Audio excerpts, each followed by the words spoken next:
Transparent election process.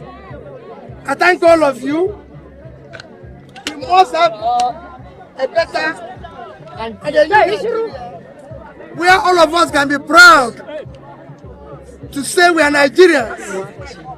Our demand here is just, it's simple, it's not a complicated thing. That's why we're here this morning. The police have advised us that we cannot go beyond this gate. As law-abiding citizens, we are certain that, but we need to address our concerns about this country and the election. What we want is an electoral process that is transparent from beginning to finish. Our demands about the amendment is simple. Let us have an amendment that allows first, there's no qualification of people who want to contest the election. And that qualification must be advertised. So if anybody says, I went to this primary school, I went to this secondary school, I went to this university, people are supposed to know about that. And that process has to continue through party primaries and everything. And finally, the election must be transmitted electronically from the polling booth direct. We don't want any transit point any longer.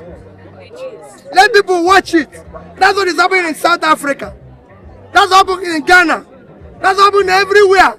The giant of Africa have refused to be giant in anything. We cannot continue to shame Africa. We now want giant of Africa to be true giant of Africa. And the only way we can do it is to live a transparent, honest life, starting from our election processes. Okay. So what is the danger if Nigeria goes into election with the current state of the Electoral Act? You don't need to tell the danger. The danger you saw it in 2023. The danger was clear. We have suffered the danger. That's what we have suffered before. We don't want any glitch again. Yes. Glitch is finished. Yes. We want things to come happen. No more glitch. No more glitch. That our vote must count. We want giants of Africa to be true giants, not giants in doing the wrong thing, but giants in doing the right thing. And that must start that we are a democratic nation. And if that is what we are, our electoral process must be transparent. The electoral process must be free and fair. I've said it several times. If you want to be answer His Excellency, if you want to answer distinguished, if you want to answer honorable, the process through which you come into office must be honorable, it must be distinguished, and it must be excellent. And that process starts by, first, your qualification, which is stipulated in the law.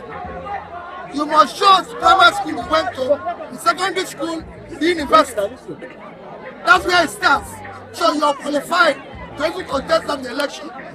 You go through all the processes of campaigning, through where we're going to have normal campaign, debates, everything, because you're offering yourself to the people. And finally, on that election day, the result must be transmitted from the polling booth. Where the collection, where everybody will be seeing it. That's in real time. That's what happened in South Africa. That's what happened in Ghana. That's what happened in other African countries. The giant of Africa should be giant now. No giant is doing the wrong thing. They want it to be a true giant. Yes, the police said you cannot enter. As law-abiding citizens, we are not part of rascality. We decided to obey that law, but we have conveyed our message to those who are supposed to know. And that message is clear. Let's have transparent election process. We're not asking for anything. Something simple. It's for their own future, for the future of their own children.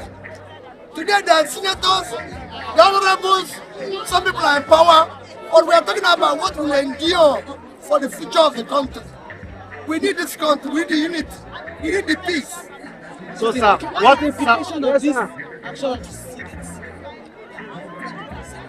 You have seen the implication in 2023 election. Sir, I have want a to question for you. Now that we've denied access into the National Assembly, what next step are you going to take? We've conveyed a message. Our message is not known to them. The message is known to everybody. That's what you're carrying now. And we will follow it up.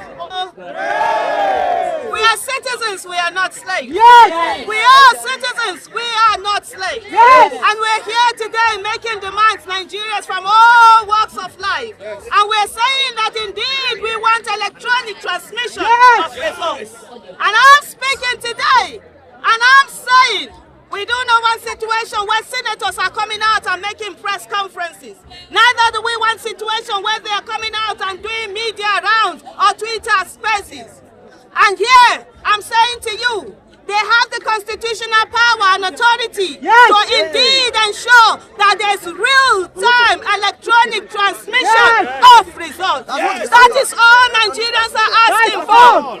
The Senate President is saying that there are places where there are no network. If they don't have, which is a shame by the way, Nigerians will provide that network.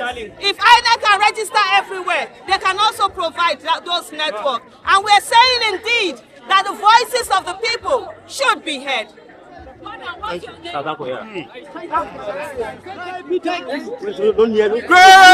Nigerian people!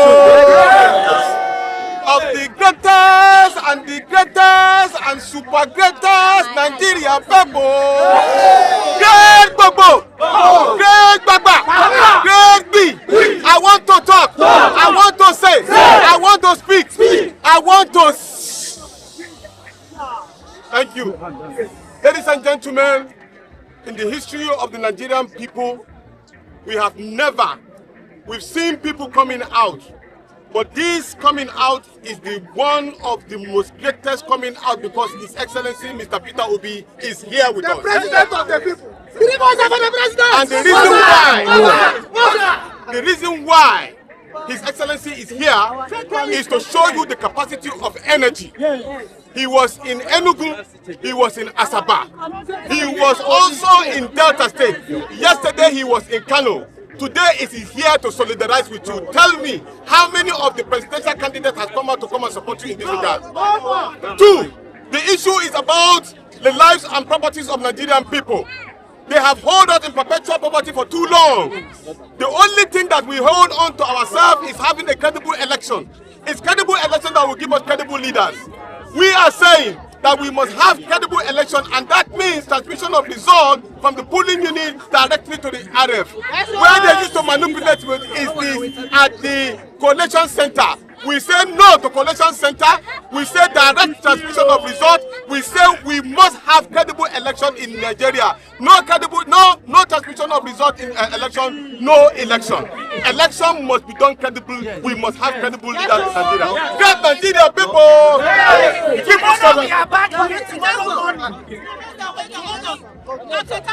Sir, I have a question for you. That no credible election and no credible, what do you say? No transmission. No, there has to be transmission. It's sacrosanct. Let me tell you something. The fact is that the National Assembly has the power to pass it and they must pass it.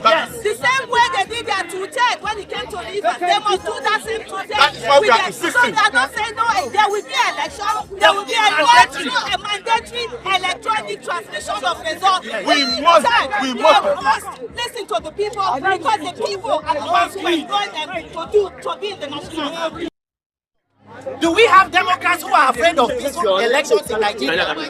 Nigerians, if this, are you okay? If your votes do not count, we are not moving forward. 2027, our vote must, but the most important thing is whether they pass it or not. We must mobilize against 2027. Tomorrow, National Assembly is reconvening and they will meet us here until the right thing is done. We thank you, our leaders who came to show solidarity with us, and we say, Aluta. Thank you. We are saying simple.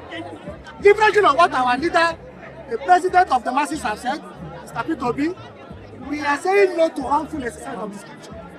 We are saying that in this electoral act 2026, there must be a compulsory provision that election results must be transmitted from the very polling booth to online, from parents. We are saying no wrongful exercise of discrimination. The description that Yakub Mahmoud exercised when he leveraged on the current electoral act, how did he exercise it? Objection was raised at the International Conference Center. He ignored his own regulation. The regulation said if an objection is raised, you will suspend everything and resolve it. When objection was raised, he ignored it and continued and delivered a wrong result, a fraudulent result. So we are saying no wrongful exercise of discretion.